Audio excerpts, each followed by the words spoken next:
upgrade bans. I think LeStream have an ability here to really bring out something very interesting. This is their map pick as well. Let's see what these bans have in store for us now.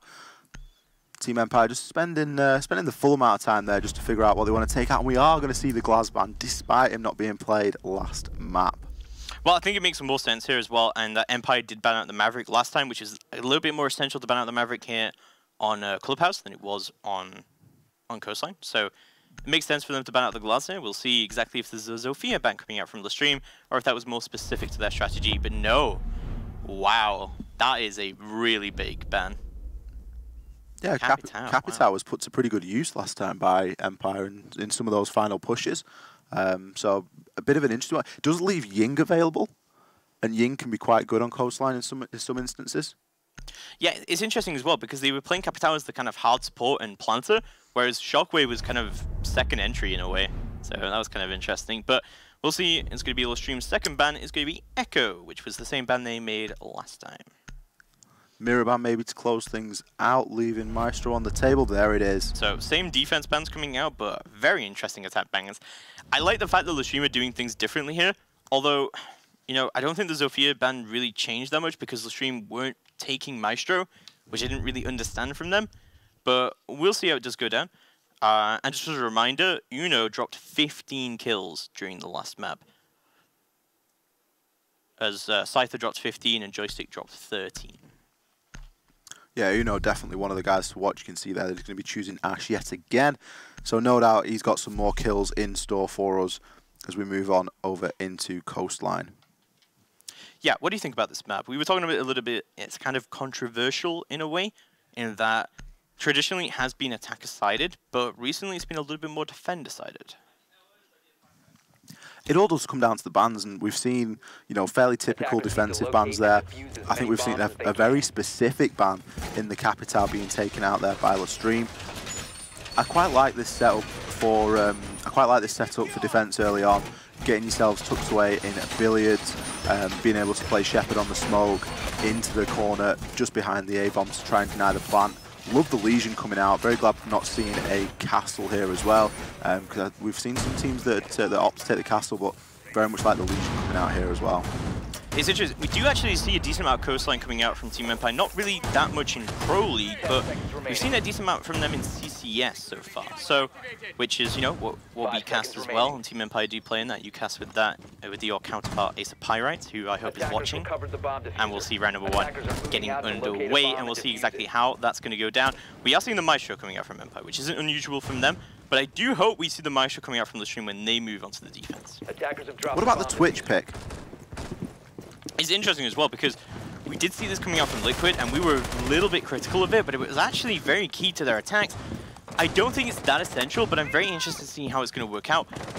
One thing I would like to see is a better use of the vents from upstairs, and I think, well, there's a good opportunity here, right? Because the Twitch zones are very hard to see and they're pretty silent as well, but it's going to be Uno instead who gets the first kill of the round. Joystick already down, and it's looking very reminiscent of the first round on Clubhouse. Yeah, Uno getting in there and getting that early kill. A very important one nonetheless onto Joystick. He's going to rotate back round and he's going to be able to watch the main door just as the Twitch player there is going to get revived as well. Not really sure what happened there. Not sure if it was Joystick that maybe went for a run out and Uno caught him on it. But it does seem as though, yeah, a little bit of a skirmish early doors. Joystick there just making some, putting some shots down onto Hicks before getting traded out. But yeah, we can see the Twitch there is just going to be taking out some of the static cams. Again, this is something that, you know, it doesn't really require the Twitch to be doing. So maybe we're just seeing Hicks fancying a little bit of an opportunity on the F2, which has been discussed as a very decent weapon. The floor going to now start getting opened up by Rise. He's going to put some shots in, not really deal all too much damage, but it's going to make it very uncomfortable up on Hooker to operate now as a defender. And I'm sure that he's going to be looking to throw some grenades in there pretty shortly as well. Yeah, he has been doing very well with that. We're going through into round number 1. This is looking really, really good so far for LeStream, but they are starting to run out of time. And I feel like Empire don't get as heated up by this as LeStream do. If LeStream starts to run out of time, they start to falter towards the end, and they do rely quite heavily on Uno for this entry. He is still up, however, and as long as he's still up, I still believe that LeStream can take this in. But but Empire are still looking pretty good for themselves here. Uno going to move through into the aquarium door, takes out the camera in aquarium, goes for the pre-fire, expecting someone to peek him out. But look at this.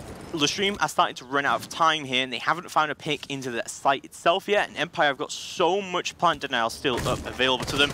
Uno is going to get one though. There goes Shockwave. That's a beautiful pick coming out from Uno on the billiards window. It's going to throw nades in, but it's going to miss one. That's not going to be enough. The ADSs are going to get burned in the back of billiards, as smokes are going to come out, but Scyther on the blue stairs does find Rise. He's got an ADS to play around as well. Dockerby call now is going to come in from Aces. Uno still commanding a lot of the site from this window, able to hold angles on it into blue and behind the bar. Scyther going to pick up the kill onto Hicks, however, Aces going to trade that one straight back out and getting a down outside hooker as well. Aces going huge with the triple kill to close out the round. What about that from Dockerby? Absolutely amazing. We've seen some really good Dockerby fragging coming out so far, but that's probably the best 3K I've seen from Dockerby on this G12 in a while. Really well played by Aces to get in there and completely save that round for LeStream, who weren't really looking too good until Uno got his entry into billiards. But we will see how it goes down. So moving to round number 2, and Team Empire are going to move back to billiards and hookah lounge. What do you think about this defense in general? I don't really like it without a castle. You were quite critical of the castle yesterday. I'm not sure that the castle adds anything in the way that we saw it being used on the externals. I think in that game particularly we were seeing a lot of sledge play, so it kind of shifts things up a little bit, because obviously the sledge is very proficient at dealing with the castles.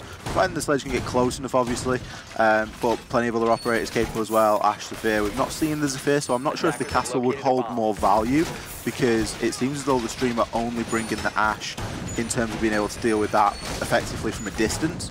So the castle might actually bring more value to Empire if they were to bring it in this certain scenario, if you will. But they seem pretty confident with what they're doing. We're going to see the same line out again.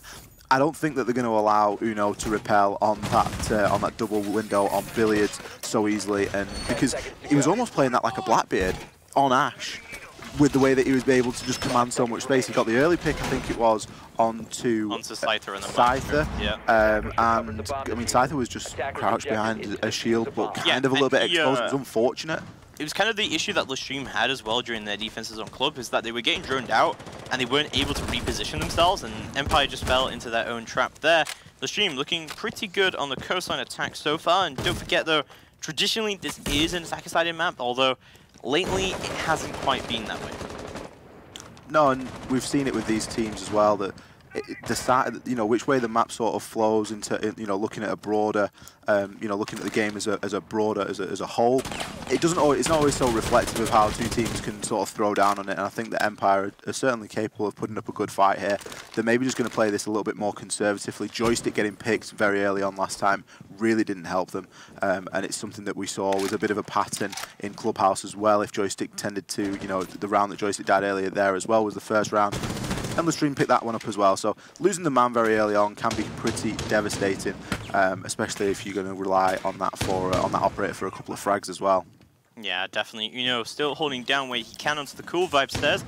Scyther does have a ADS down here. He's going to be holding down very tightly. I mean, they were playing this fairly similar to how they did last time, but this time it's going to be Scyther on the Maestro, who's playing here. And instead we're going to have Shockwave on the Legion, who's playing somewhere around billiards, I assume, here. As Hicks' switch drone does start to make its way into Aquarium.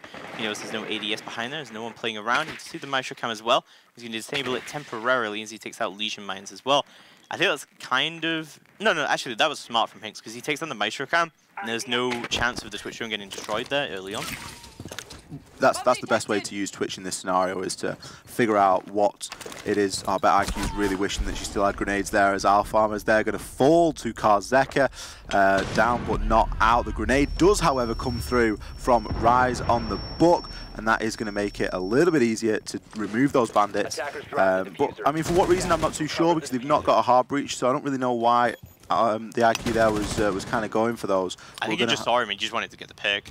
Yeah, he maybe just wanted to get the point there, the pick onto the bandit there, but you can see their Joystick is going to punish Uno for playing a window this time, and that's a really important kill at this stage. That's going to really shift the momentum back into the favour of Team Empire. Aquarium control has been gained. The plant is going to be going down.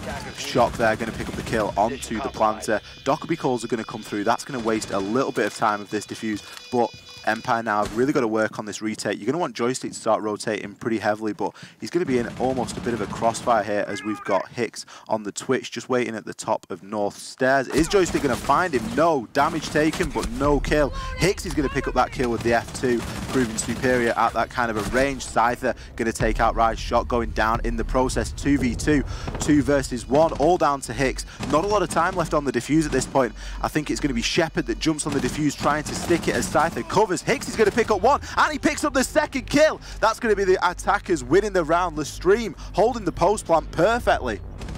Absolutely devastating from LeStream here, and Hicks with a 3K on Twitch. Definitely a great pick coming out from him. As we move into round number 3, Empire are starting to fall apart. It looks like they can't seem to find a defense here, and I think they're going to have to move to a different site and rethink their strategy a little bit. No! Okay. I was going to say, they picked it, and then immediately they went off to Blue Bar, Sunrise Bar. So we are going to move through into Blue Bar, Sunrise Bar. Defense coming out from Team Empire.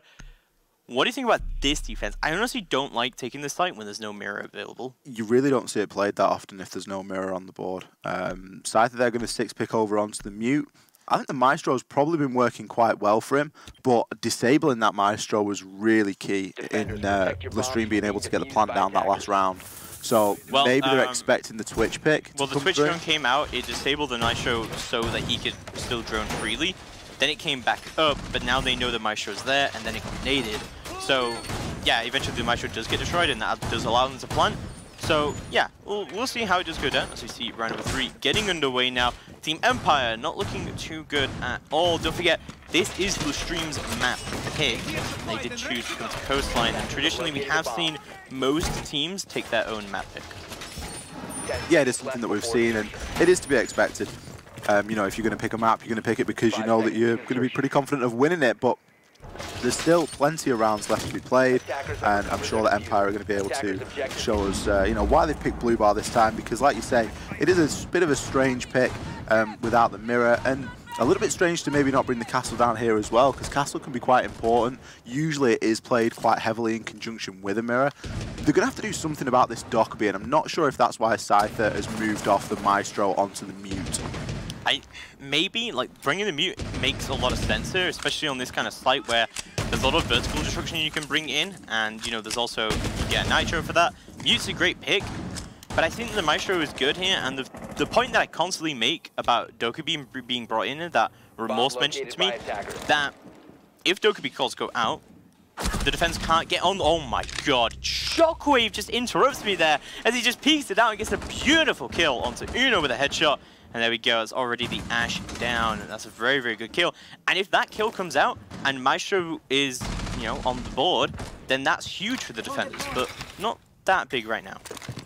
It's still big because it's Uno, and we've seen the rounds tends to flop in the way of who gets the first pick onto the, you know, the fragging operator, as it were. And for Uno to go down in the early stages, not very good at all. But saying that, Hicks was more than capable of picking up the frags when he had to. Last round, you can hear that Dockerby call was coming out just then. Joystick, though, going to pick up the kill onto Rise, as Hicks is still just holding an angle outside of Hooker Deck, just trying to find a kill onto anyone, not really wanting to expose himself too much, and maybe cautious of any goo mines that are there. Shock is hungry for another, though. He's definitely aware that there's somebody playing outside the deck. He's going to bait out the Dockerby call, and he is going to pick up that kill. He can now answer his phone in the safety, and that is going to be Diffuser down.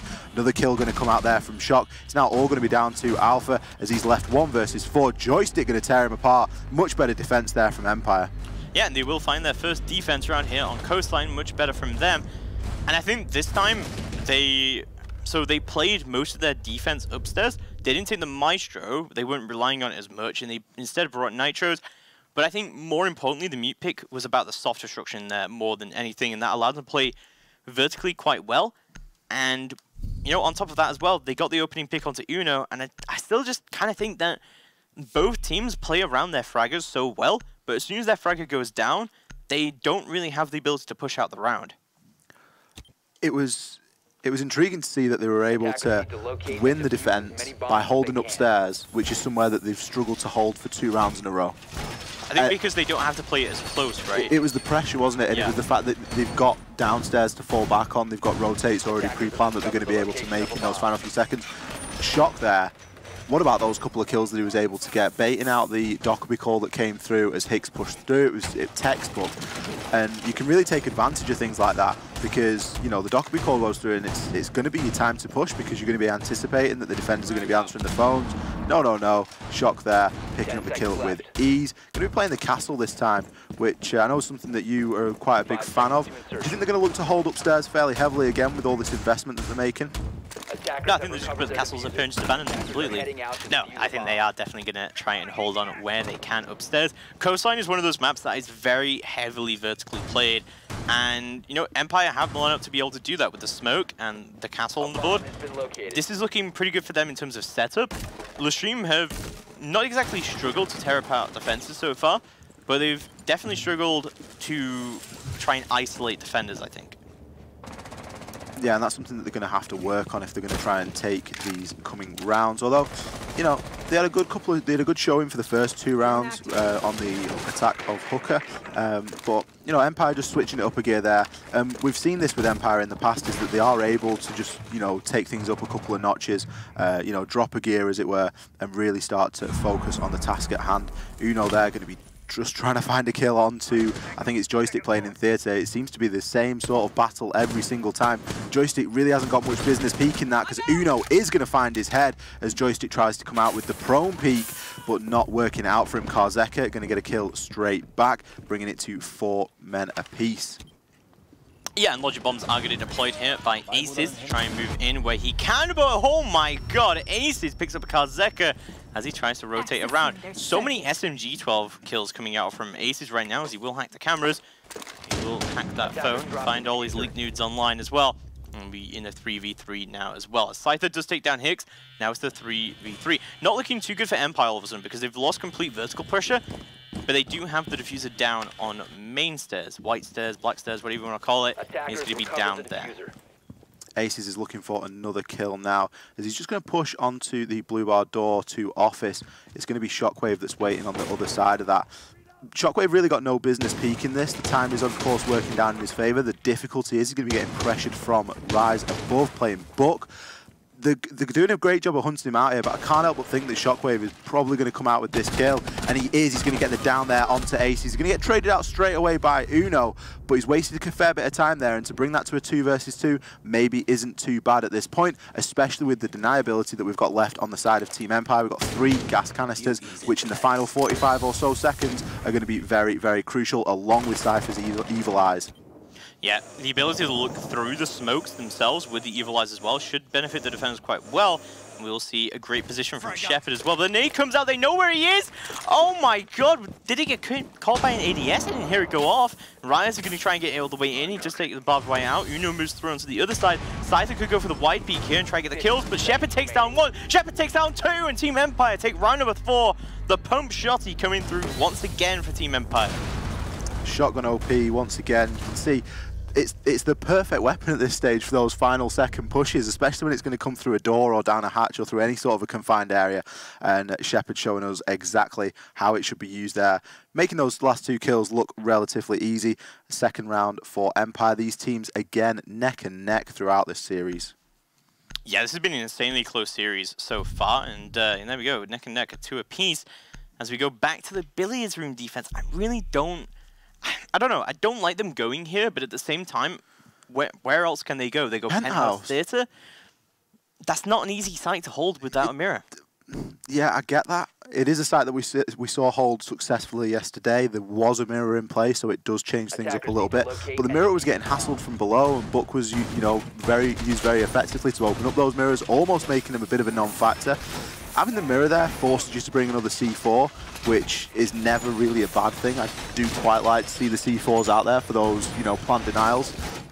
But this defense just really hasn't been working for Empire, and they're going to have to do something pretty drastically different. They've also not brought a Legion this time, which I don't know if that's going to add any value or detract away. I don't think it's going to change much, just because Legion, yeah, he can be annoying, but other than when there's a shield on the attack, I don't think generally, other than having a great gun, it doesn't really add that much to the roster. But looking at round number 5, Empire again going to attempt this billiards room defense. You're not a fan of this? There's no castle here as well, which you're also not a fan of, although you do bring up the point that during that game that you said that the castle wasn't really doing anything, there was a sledge being played, there was a Sophia being played, and you know, we're not really seeing either of those operators being played by LeStream. The only thing that they really have to take out castles here is Uno on the Ash. So yeah, I think the castle could be good for them here. It definitely would be, because Uno is going to want to use his utility to destroy Evil Eyes if possible. We're not seeing a Twitch this time on the lineup from LeStream, so that's going to remove the ability to disable Evil Eyes. Obviously Twitch doesn't destroy them, just disables. But so Ash is going to want to use his utility on Evil Eyes, so a castle would eat that utility up, and it would be better for Team Empire. It might allow them just to hold a little bit longer, or to make use of the Evil Eyes a little bit later on. But Uno's going to have made his way well and truly into Blue Bar, just holding an angle there down onto Cool Vibe stairs. I think he's going to be trying to find the kill onto Scyther. Rise it's going to be is just causing havoc all around him, opening up the floor, getting right in front of him, and that's actually going to cause him to get down from below, from above, sorry. So it's Karzeka that's going to get the down, and he's going to get the kill onto the book as well. Karzeka making those holes work perfectly for himself, picking up 2 kills through the holes that Rise has made. The Dockerby call is going to come out, but it's going to be too late at this stage. 5 versus 3 in favour of Empire. Yeah, Hicks going to drone out for himself here into Aquarium to see what exactly is going to go on. But a 5v3, as you say, and Karzeka is going to get flashed, but Hicks doesn't seem to be able to push off this very well. Nitro goes out onto the Aquarium door. Now Hicks knows he doesn't have to deal with it. He hops through all the way and takes down Karzeka. He has been lit up a little bit, so he's got to know that someone is playing near him. See Shockwave is holding down onto the couches there and sees what he can do. We still see Joystick still playing around luggage. They've got to know he's here because he just shot Hicks as he tried to move into Aquarium. And there we go. He'll actually shut down Alpha. I thought for sure this man's about to get refragged, but no, not just yet. So 2v4, Empire looking so good. What a shot from Hicks though. Takes out Joystick and tries to even the scoreboard out just a little bit.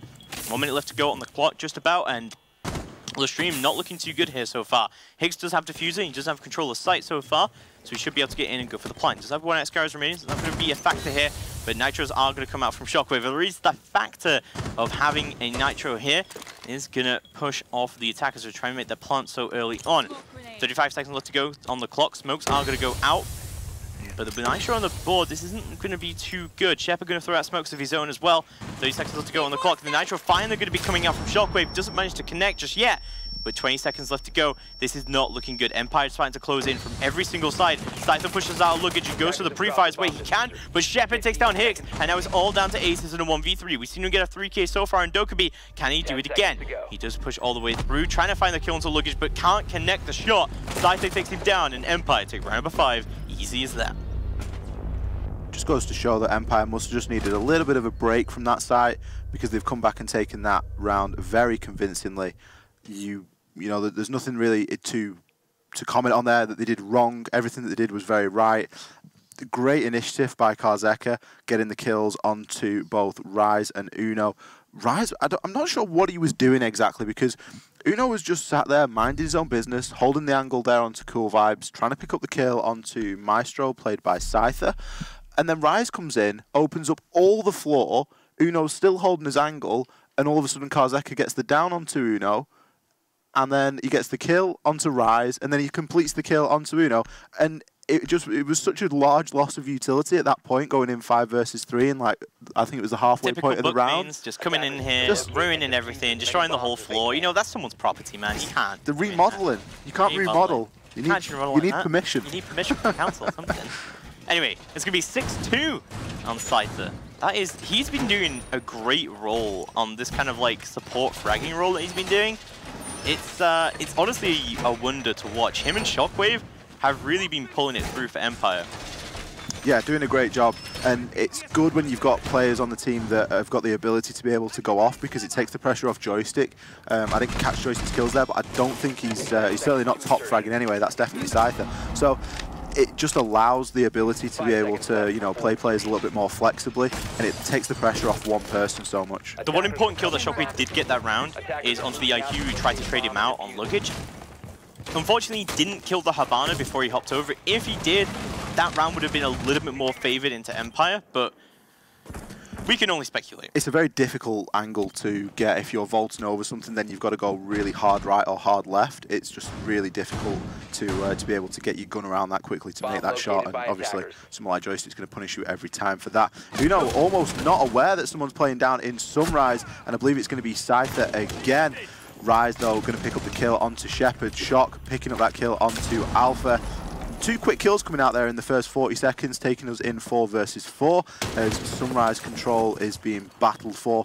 And it seems as though Empire are almost largely giving it up. There's only Scyther playing on site. He's going to miss his shots onto the Hibana, but manages to complete with the shotgun kill. Ace is going to pick up one. Uno another. Shock another one. 2 versus 2 now. The diffuser's down in the site, I believe, but Ace has just picked it up while picking up a kill onto Shock. Plant is going down, all down to Karzeka. Is he going to be able to find these last 2 kills? This round is explosive. It's all happening so quickly. He's going to play just the other side of the Sunrise bar. He doesn't know where to look. Uno's going to pick up the final kill. LeStream with a really aggressive round, and it pays off for them. LeStream with a really great intel gathering early on with their prep phase drones, so they were droning out Kitchen very well. They just realized that no one from Empire is even playing around there or even looking at it, so they just jumped all the way in there. They said, we're just going to take the site. It's free real estate. Take it. Take it. The thing is, last time that Blue Bar was defended, Empire won it really well, but they heavily defended upstairs. That is true. And LeStream spent a lot of time and a lot of effort trying to get hooker control, and it was Shock again that picked up 2 great kills on the Valkyrie, baited out the call from the Dockerby, and the push really just came to nothing because they lost a lot of men, and then it was just, you know, they were able to just trade it out from there. Empire won the round. Empire then tried to do exactly the same thing, and LeStream have just gone, we're not going to play into the, you know, we're not going to play into that. We're just going to rush the site because you're only playing 1 guy on it. You're going to force people to rotate. We're just going to pick up kills as players rotate back down to site. So really good initiative from LeStream, great adaptation, something that we talk about quite a lot. And it caused them to win the round. We're going in now 3-3, so proving today that Coastline isn't favoured attacker nor defender so far. And a very similar story to how we saw in Clubhouse with Empire taking 3 defense rounds there after the first half. So I'm going to see Empire, I'd say, are still looking fairly favourable just because this, traditionally speaking, is an attacker-sided map, although tradition hasn't always proven a fact here. No, it's not, and I think it speaks to how good of a team Empire can be in that they're able to pick up defensive rounds on maps that seem attacker favoured based off the current stats and stuff that we can go and look at. Something that I quite like on both sides now is that we're seeing the castle, but we're also seeing the sledge. Yeah, that is very true, but at the same time as well, we're seeing the double. Normally when a team is running Zofia and Ashe, it means they're running double entry. But from Empire, it almost seems like triple entry from them because they also have the IQ, and while you can play IQ in a really heavy support role, there is no Echo. There is, well, there is an ADS with the Jaegers, but there's no bandits. There's not really a lot for IQ to actually do here. So she could actually make her entry, but she has got diffuser. So the roles from Empire seem very undefined here at the moment because they don't have that hard breacher with diffuser, whereas LeStream is playing it a little bit more traditionally. I like that from Empire because they're not sticking to their roles very well, because normally when you get the kill on the hard breacher, you can normally say diffuser's down here, but you can't normally say that with Empire. It's kind of all over the place. Joystick just trying to find the kill through the floor. Doesn't manage to make many shots connect, if any actually, as he's going to rotate around, use his utility to open up the double window onto Billiards. Like you say, a little bit of a slower round, not really all too many defined roles. Empire are clearly setting themselves up for a heavy Aquarium push, but they're going to need some presence elsewhere on the map to allow them to do that. Look at this angle here from Uno. Just a couple of shots in the wall next to the reinforcement. He is going to take some shots through that very hole, juice himself up, overhealing quite substantially there, especially at the point that we're at in the round. He's getting quite a lot of pressure, but he's in a pretty safe space currently.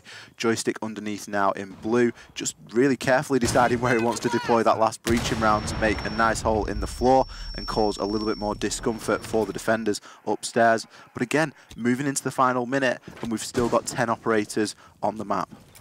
Yeah, there's still quite a lot of people on the board, but Empire have done very, very well to bring back rounds, even when they've wasted quite a lot of time in trying to take control. We will see Alphama has made his way through into the security room, so this could be an interesting round coming out from him, but it looks like Empire are aware of his position here, as Shockwave picks up the first kill of the round. There goes Aces, and Joystick going to hold a very tight angle here, doesn't manage to get the kill just yet.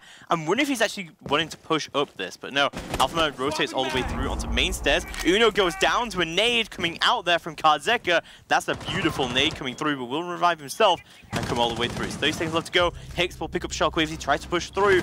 He's not looking too good at all. Joystick shuts down Alphama on the flank. And oh my god, Uno denies the plant. There goes Shepard. He can't get it down. And this is not looking too good. Karzeka picks up the diffuser, but instantly gets shut down by Uno again. Joystick takes up Hicks, and now it's a 2v2. Joystick picks up another one. Oh my god, it's all down to Uno in a 1v2. It's all through to Joystick and Scyther. Scyther has diffuser. Joystick goes down. Uno finds his third. He's got to find the fourth. It's a 1v1. He's going to push all the way through. Scyther finds it, but no, Uno finds Scyther in return. Uno Meister himself just shuts down every single member from Empire and brings in the round for LeStream.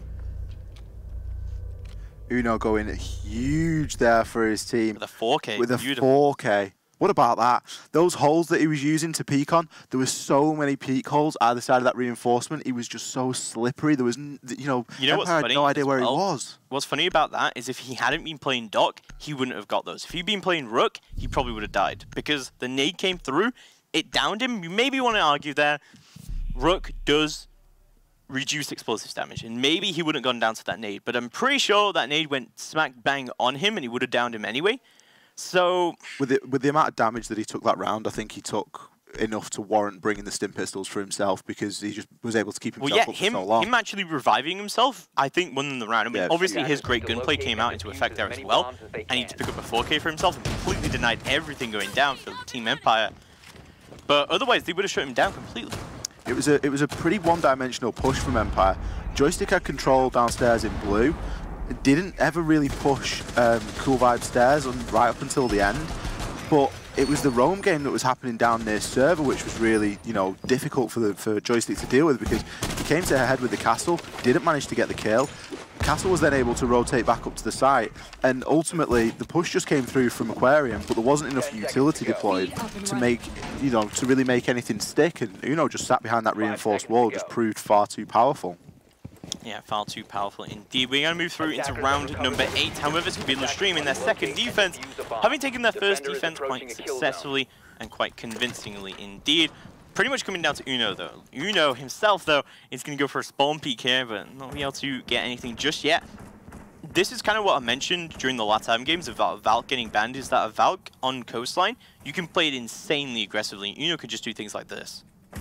It's high risk, high reward, and with the way that Uno's been playing at the minute, you obviously understand that he's feeling pretty confident, and he's up for a bit of a challenge. He's obviously spotted something he likes to look up there. He's going to peek out, and he is going to pick up the kill onto Shock. Taking the hard breacher off in the first minute of the round is huge. The risk has certainly paid off there for Uno as he picks up a great peek early on. Joystick there with the body right in front of him, doesn't manage to connect his shots as Aces is going to run out and get a kill onto Scyther as well. It's all falling apart now for Empire as they go down 5 to 3 within the first minute of this round. Yeah, not looking too good at all for Empire. They're looking pretty far apart and pretty isolated, but 2 minutes left to go on the clock. They have plenty of time to try and bring it in, and they are bringing the Dokkaebi themselves as well, so they have potential to try and bring this in. But they have to start finding frags. They have to start finding control where they go through. Joystick going to find a fight already onto Cool Vibes. Doesn't manage to connect any shots just yet, though. He's still trying to make his way through downstairs area, but this isn't looking good. With the Penthouse Theater, you really need that hard breacher. Team Empire don't have it just yet. They're going to have to try and push through one way or the other. This isn't looking too good. They don't have their entry frag, and Joystick isn't really doing much downstairs at all. He should really try and rotate up white at this point, but he's running out of time to try and make something happen here. Joystick is going to move through onto white stairs while the rest of his team try and push through the other side. This is a classic Empire strat with the crouch walking Ash coming out from Joystick. There is barbed wire right in front of him, however. This is not looking too good. He's going to destroy it. Hicks is going to be playing onto the top of white stairs to be able to see if he's going to go through. Flashbangs are going to come down. Joystick making all the way up here, but oh, he takes him down! What? Joystick picks up Hicks, and Uno goes down to Shepard. And now Empire starting to bring it back. 3v3 now, as Empire trying to make the way in, but Alphama shuts down Joystick before he can do much. And Karzeka's got to try and repel in. Karzeka He's going to make his entry in, but no, he's going to let Sohm lit up. He hits the Legion Mine as well, and Alphamare takes him down easy as that. Shepard in a 2v1 now. Oh my god, a 1v1! What a shot from Shepard. Takes down Rise, takes down Alphamare. And now it's all between him and Aces to try and bring it in. Aces on the flank through VIP. There's the flank watch drone. He knows that he's there. He's going to try and move into the site. He does have a logic bomb remaining, which he's going to deploy now, and he has 2 smoke grenades left remaining as well. He's going to try and put the smokes down. Hopefully to get the plant off here as well. Looks like he's going to be able to put the diffuser down shortly, as Aces is a little bit confused of what he needs to try and do here. Be good for the pre-fire through the smoke, but he can't get it. Shepard hots out the window as well. It's all down to Aces to try and bring this in. He's got to recover the diffuser. He's got to take down Shepard, but Shepard repels all the way up to the top. He's got a great post-plant situation because the back room is actually open. Aces is going to recognize that, puts the Legion Mine down so he can't sprint all the way through. And Shepard's just going to go for it. He's got the CZ out, he goes for the pre-fire, he takes him down. Shepard in 3v1, he brings it in. Aces goes down, Empire take round number 8. Great clutches coming through from both team members so far. What a fantastic clutch there from Shepard. Really, really doing what it took. Like you say, 3K, got the diffuser down in the midst, in the midst of all that. It's incredible game sense at that point, and the flick with Dockerby's DMR really isn't any mean feat. It really it hits really hard. It's very good at headshots purely because of the accuracy of that first one bullet.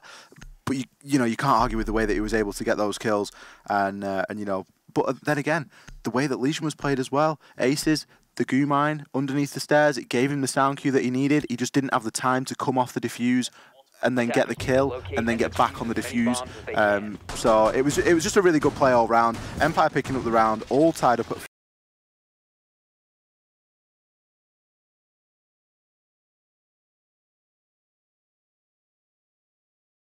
now. Team Empire have been looking pretty good for themselves. The fact they were able to bring that round in despite really early losses, especially of the hard breacher coming through, I'm absolutely amazed of Empire's ability to bring back rounds from the brink of defeat. It's been really good from them. We haven't seen the similar things from LeStream, but from the start, LeStream have always looked pretty powerful. And, they are one of the better teams in EU right now. It's like you say, that the only objective on coastline that you actually need a hard breacher for, or not even need, but it's just better to have one, is that penthouse. So as soon as you see Shockwave getting picked off within the first, I think it was like 40 seconds from that aggressive run out from Uno, you start to think to yourself, ooh, Empire, they've got a tough hill to climb here, they've got a really tough challenge.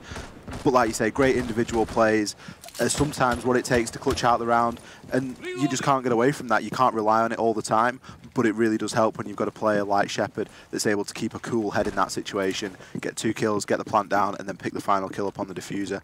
It certainly goes a long way as to helping your team, and helps keep them in it, tying it up at 4 apiece. Yeah, looking definitely very good for Empire now to try and move in here. And as you say, it's been all tied up, and we have already seen this situation before coming out of Clubhouse. Empire, I don't think they're looking as strong here on coastline. They had a bit of a weak start coming out, and especially they had a weak start coming out in their attack.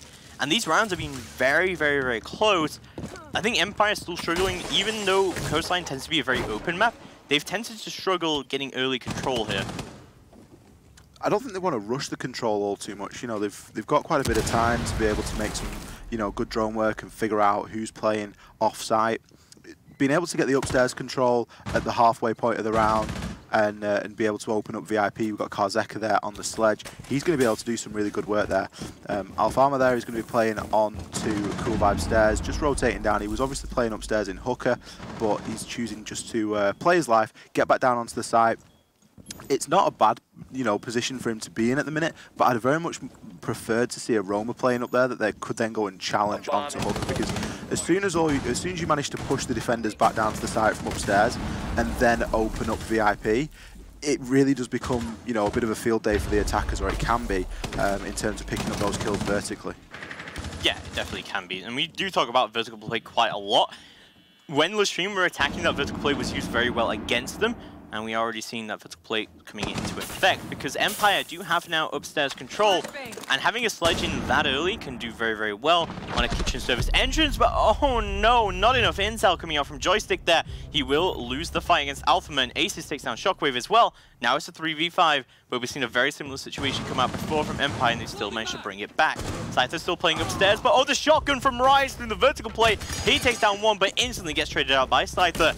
And now it's a 4v2. Not looking too good for Empire, but they still have the Dokkaebi on the board, they still have Logic Bomb, they still have plenty of utility to move through here, and they start to get the intel as well. Drones are coming out, they know someone's still playing Sunrise as well on top of that, because Joystick died to them. So, Shepard going to move all the way in here, and just have Diffuser. Oh no, the Maestro camp! That's not good at all. He could put a Dokkaebi call out, but it's not really going to matter too much, and smokes are going to go through, but they know exactly where he is, and he still has all of his utility up. Scyther going to put it down, but no, Uno through the smoke gets one, and there we go. Shepard, unable to put the Diffuser down, will go down, and LeStream take round number 9. Very well played from them. Especially great use of Maestro now, which I'm glad to see coming out from LeStream. They're just so difficult to deal with, especially if you place them like behind a door or behind an entry point. You've then got to totally expose yourself to the defenders where you're expecting them to be, like obviously in kitchen and further on, to be able to deal with it. There was just not a lot that the Dokkaebi was left to do there, and I think it all comes down to the picks that happened early on. The trade that Scyther got back down onto, I believe it was Rise playing downstairs, it almost just wasn't enough at that point. The control had been gained upstairs, but LeStream really didn't care. They were just saying, you know what, we'll give you the control upstairs, and we're then going to kill you through the holes that you're going to start making.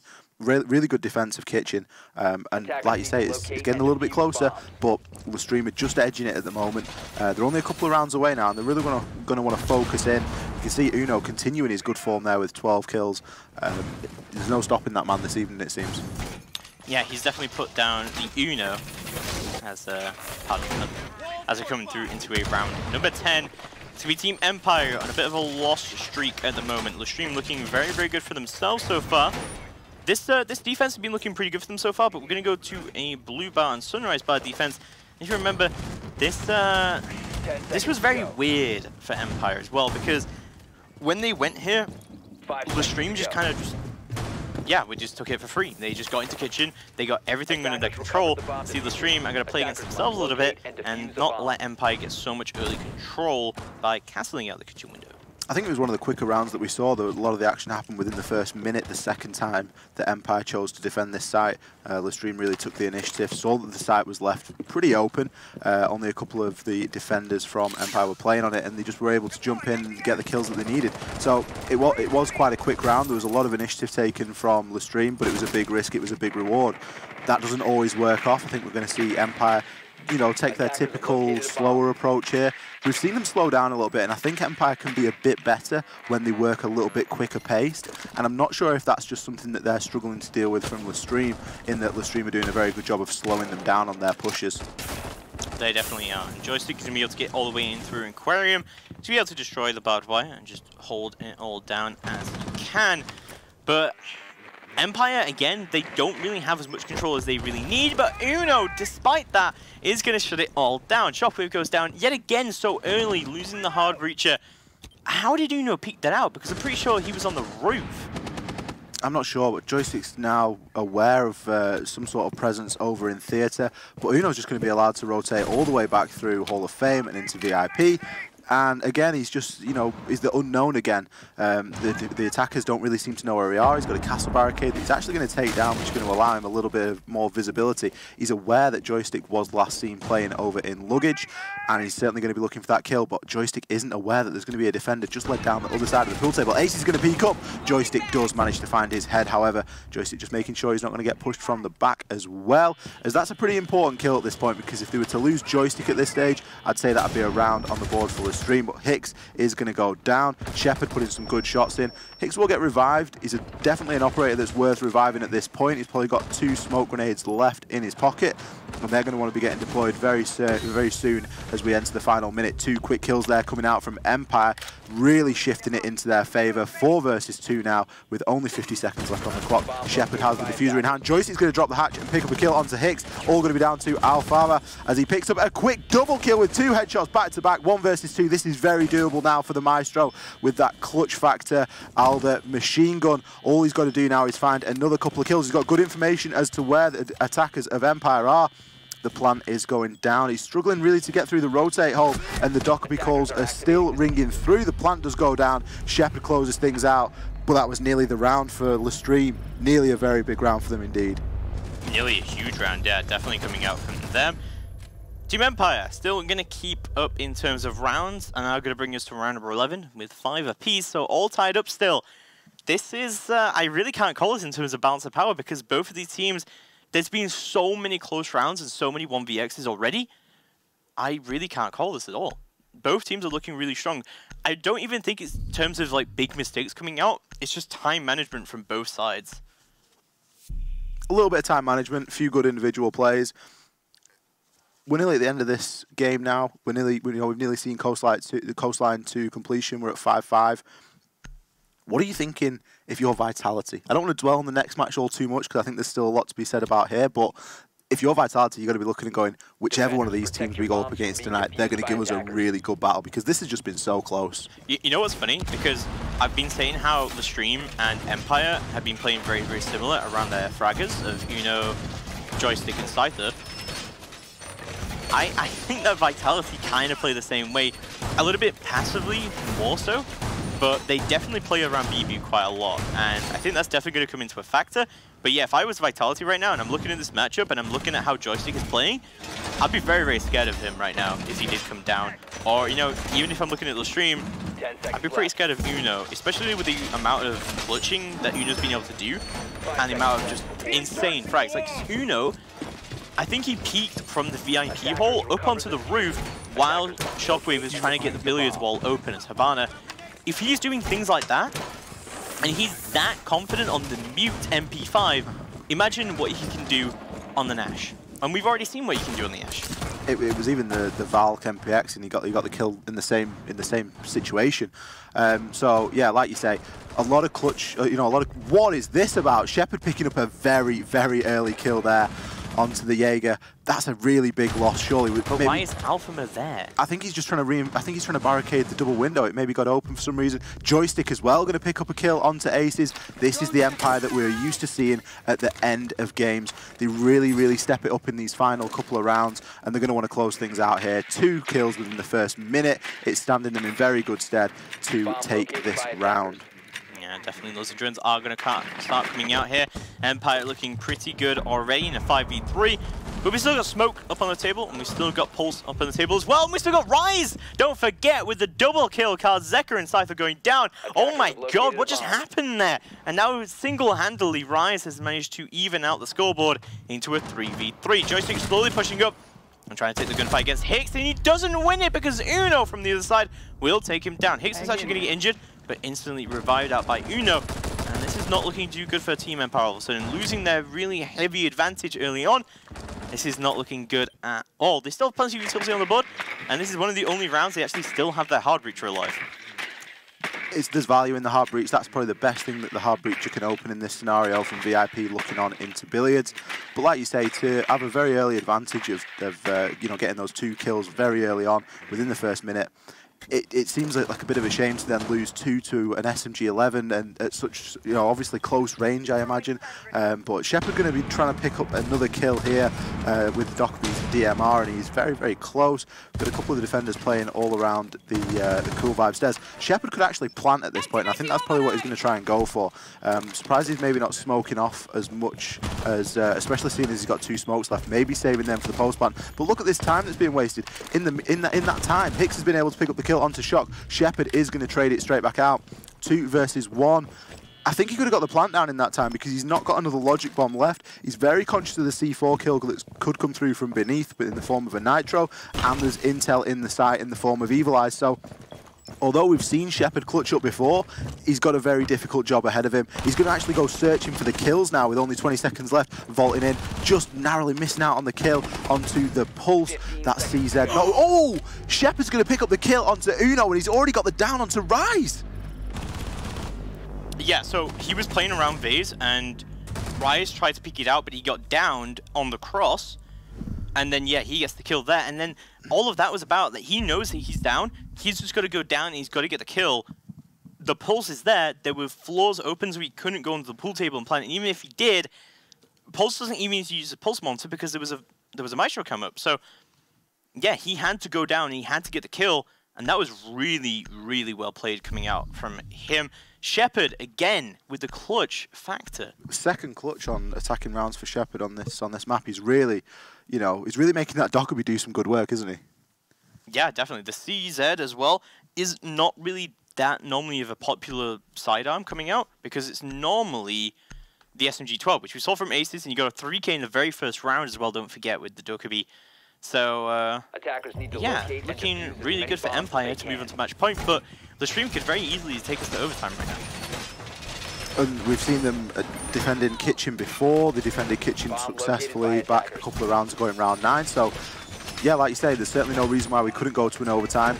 We saw a different Empire coming out, getting 2 early kills there. I'm not sure if that was initiative and, you know, on the team of Empire for getting those kills, or if it was LeStream maybe just being a little bit sloppy. I think trying to barricade the double window in Billiards at that point as Jaeger, you know, probably not the best idea. You're going to get punished for it. But then, you know, Empire kind of threw that all away when they lost 2 kills quickly of their own. So I'm not sure if we're going to see Empire maybe come out a little bit differently here. Top floor control last time really didn't work out all too well for them, as they just ended up getting killed through the angle from below. I'd like to see where this push is going to come from, because I feel like it needs to be a little bit different to what happened last time, because it just really didn't work for them. No, it didn't work out for them at all, but we'll see how this goes down. And I still can't call it. This is so insanely close. But we'll see. Calls should start to come out here slowly from Empire, as they do start to drone out the upstairs area. But I'm looking at the lineups for both teams, and no one has really changed anything about these lineups. There's been some variation coming up from LeStream, but from Empire, they've just kind of taken the same operator lineup, slowly changing out Shepard between the IQ and the Dokkaebi. I think that's mainly because the Capital ban has come into effect, because he was playing a lot of Capital in Clubhouse. But other than that, Empire just kind of just make it work. And I think that a lot of top-tier teams have been doing that a lot more recently. It shows the being comfortable in a role, and like you say, they really have been making things work quite well. You can see an early Dokkaebi call is going to come through, which is going to allow a little bit of control of VIP, as Karzeka is able there to just open up some of the floor and start peeking on in. The kill is going to come out, or a down, should I say, from Joystick onto Aces, as Scyther is going to be the other side of the Penthouse, ready to push, but it does look as though we're going to see Uno dropping the hatch, but Shock is there to get the cross. That was a 3-way cross there set up by Empire. Joystick is going to pick up another kill. And again, 3 kills within the first half of the round. Hicks and Rise now, they're the last 2 on the board for LeStream. Rise is going to find one onto Shock, as that makes it 4 versus 2. Minute 15 left. Upstairs control hasn't quite been gained yet, because we still have Hicks playing upstairs on the Maestro with the LMG. Not ideal for him though, as he is going to be quite heavy and loud, but he is going to pick up the kill onto an unsuspecting Joystick. Is this falling back in the favour of LeStream? It could do, but their positioning isn't the best right now. Empire could start to move up. Hicks is going for the pre-fires. They know exactly where he is right now. Oh my god, Hicks takes down Karzeka, but here's the last one remaining. He doesn't get the pistol kill, and it's all down to Hicks versus Shepard. Again, Shepard in a 1vx situation, but this time it's a 1v1. He's in a post plant. Hicks will drop the hatch. He'll try to move in. He should have intel on the site as to where Shepard has gone. He'll try to push up. He still has the Maestro cam up, so he knows that Shepard has started to rotate out, and he'll go for the defuse. He's trying to just stick it. He's trying to bait out the peak, but Shepard is not brave enough yet. He's not stupid enough either. He's going to hold it down and see what he can do. Hicks is trying to peek out desperately to find this kill onto Shepard, who's just hiding away from him. He's going to run out all the way. He can't find him, and he's run out of time, and Hicks does get dinked in the ass right there. As Shepard not looking too good at all. But yeah, he just has a great position, and CZ takes him down. Shepard takes round number 12 single-handedly for Team Empire there right at the end. And there we go, this could be GG well played coming out. Team Empire will take the series 2-0. Beautiful coming out from Team Empire. LeStream with a great effort though. As LeStream, you really can't be disappointed with that performance.